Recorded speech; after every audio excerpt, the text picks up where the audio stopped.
तभी आसमा नीचे आ जाती है और अपने नोकीले नाखून से ससुर के गर्दन पे वार कर देती है। अब आया ना साले अपनी जगह पे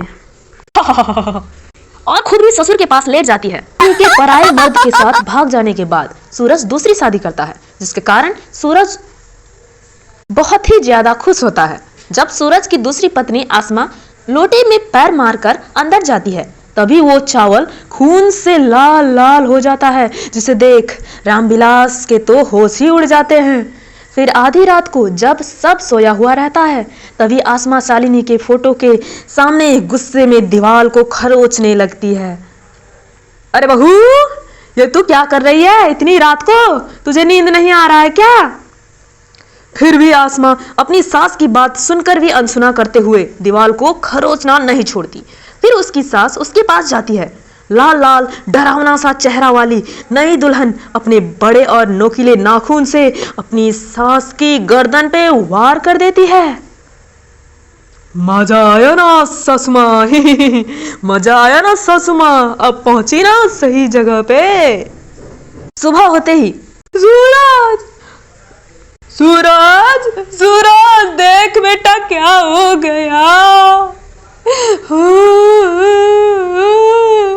देख बेटा, ये भाग्यवान उठो ना, भाग्यवान उठो ना, भाग्यवान।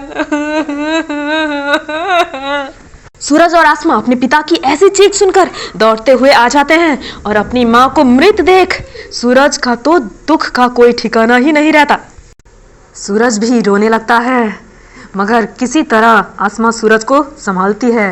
फिर एक दिन ससुर जी जल्दी आइए, ससुर जी जल्दी आइए,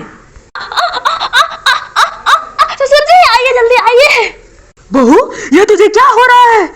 तू हवा में क्यों लटकी हुई है?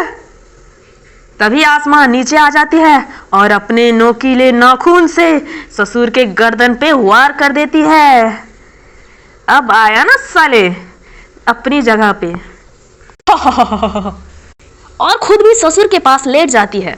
और जब ससुर घर आता है तो वहां का नजारा देख हक्का बक्का रह जाता है। सूरज जोर जोर से रोने लगता है।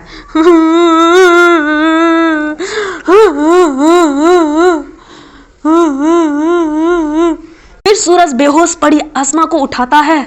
आसमा ऐसे रिएक्ट करती थी जैसे कि उसे कुछ पता ही नहीं। अब उस घर में सूरज और आसमा ही बचे थे। दोनों पति पत्नी रात में सो रहे होते हैं। तभी आसमा को लगता है कि कोई उसका गला दबा रहा है और फिर आसमा को घसीटते हुए बाहर ले जा रहा था, दरवाजे से भी बाहर जंगल की तरफ। और वहीं सूरज भी पीछे पीछे पीछे पीछे दौड़ता है, मगर आसमा को पकड़ नहीं पाता। फिर आसमा गहरी खाई में गिर जाती है।